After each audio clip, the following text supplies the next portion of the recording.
Hello friends, welcome back to my channel Quest for Knowledge. Today we are discussing Indian economy first chapter, Indian economy on the eve of independence.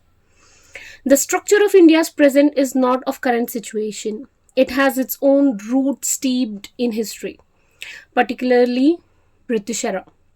British has ruled for more than 200 years in our country, and they wanted India us to be the only raw material supplier because they were building great industrial base in Britain, and they entered in our country with the intention, with the purpose of bringing education and economical growth, but they had their own selfish intention of exploitation. We had low level of economic development before British era. India was independent. Agriculture was the main source. We was worldwide famous for handicraft industries, especially in the field of cotton, silk, metal, stone. India had great demand worldwide, especially for the quality material and high standard of craftsmanship. British had selfish intention of protection and promotion of their own country. They was not at all interested in the development of India's economy. All they wanted is the growth of Britain. British transformed India as only the raw material supplier and consumer of finished products of Britain so that they can earn in and double fold manner.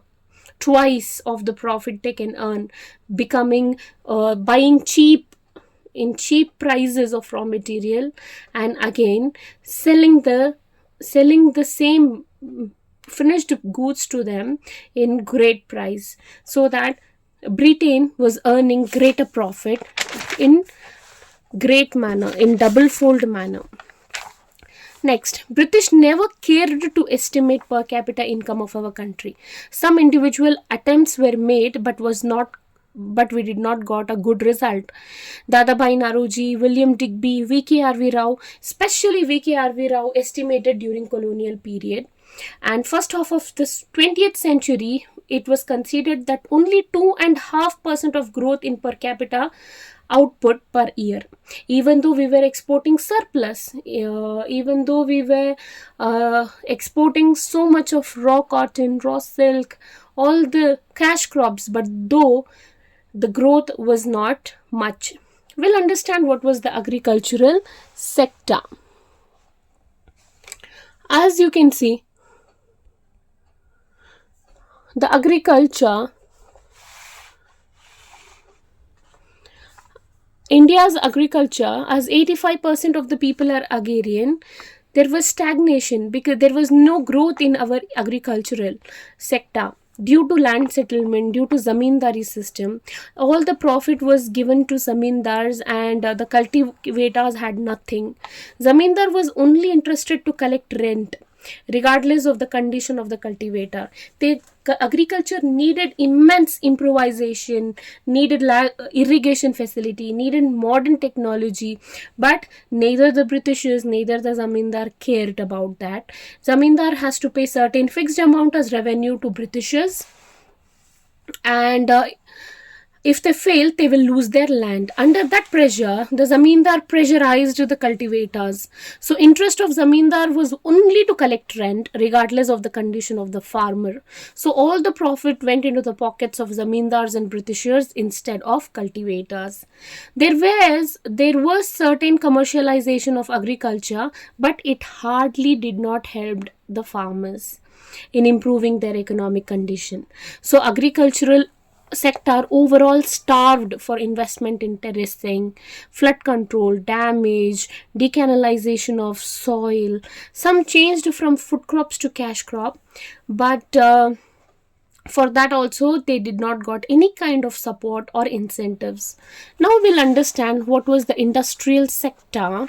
Okay, so the industrial sector, as you can see, decline of handicraft industry just because they had no modern base, and motive of the British was to completely deindustrialize our country, and they wanted India to be only the exporter of the primary products like raw materials, raw silk, raw cotton, and they exported the finished goods from Britain to India. Again, the producer is also the country, India.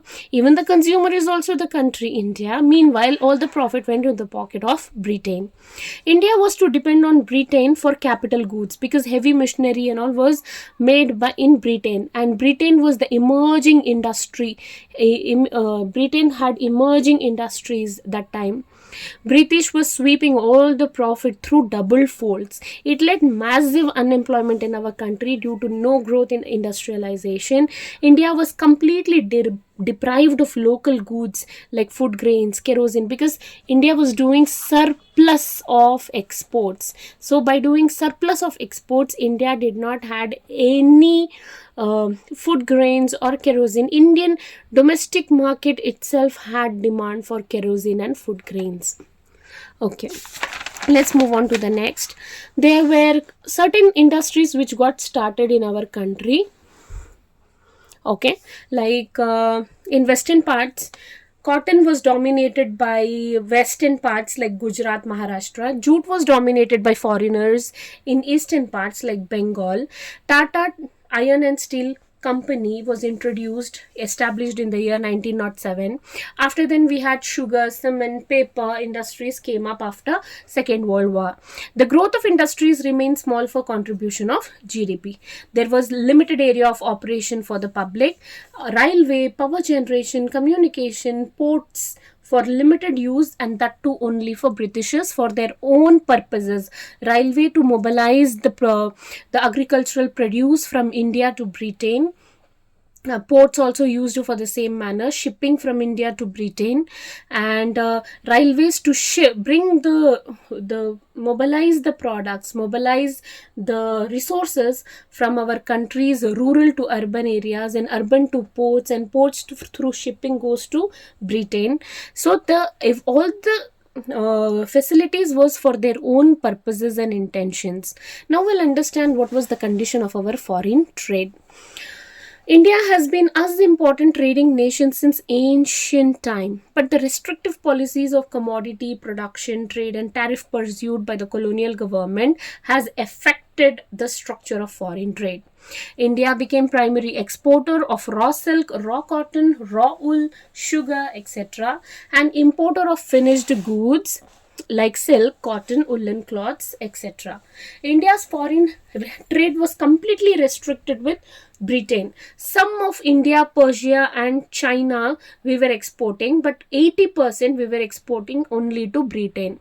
Generation of large export did not brought any kind of wealth to our country. All the money got drained to Britain. We were facing shortages of food grains and kerosene in our own country. The money was used on colonial office setup, for war expenses, for giving salaries to the soldiers, etc. We'll understand the demographic condition of our country during British era. Now, 1881, British India collected a census. Okay, every 10 years census was carried. 1921, India had first stage of demographic transition. It was 16% of literacy in our country, and female literacy was just 7%. There was no public health services that time. Water and airborne diseases was very high. Mortality rate was also high. Like infant mortality rate that time was 218 per thousand. Today it is 40 per thousand. Okay, life expectancy was 44 years. Now it is 68 years. Occupational structure also you can see. Agriculture was 70 to 75%. Manufacturing was just 10%. And service was 15 to 20%. There were certain Madras Presidency, which includes all the South India, had less dependence on agricultural sector. But there had been complete increase in the share of workforce in agriculture, especially in Orissa, Rajasthan and Punjab. Now let's discuss what was the infrastructure in our country during British era. Railways, ports, water transport, post and telegraph did developed in our country, but the basic motive was not for the facilities to be provided to the public, but for their own interest to colonialism, so that they can maintain law and order in the country, so that they can mobilize the Indian resources to Britain, so that they can promote the Britain industries and their products in overall the country. So that was the reason they brought all this facility in our country. Road before the independence was not fit for transport. Roads during the colonial government was only to mobilize army from one place to another, to draw out raw material from countryside to the nearest port. People in rural areas suffered during calamities as they did not had all-time roads. British introduced railway system in India in 1850. In that, one of the important contribution was that it helped Indians to take long distance travel, and second was that the agriculture was commercialized, and there was canal transport was also there, but it got abandoned due to bringing electronic telegraph in India to maintain law and order. Canal transport was also there, but with the introduction of railway, canal was useless. It became obsolete, so canal was completely abandoned. Conclusion will come that there is a 200-long-year-old slavery from Britishers, and they completely deindustrialized our country, so that industrialization was crying for modernization and diversification, and agriculture was with low productivity, it was stagnant and with lots of labor. So the social economic challenge was enormous for the country on the eve of independence.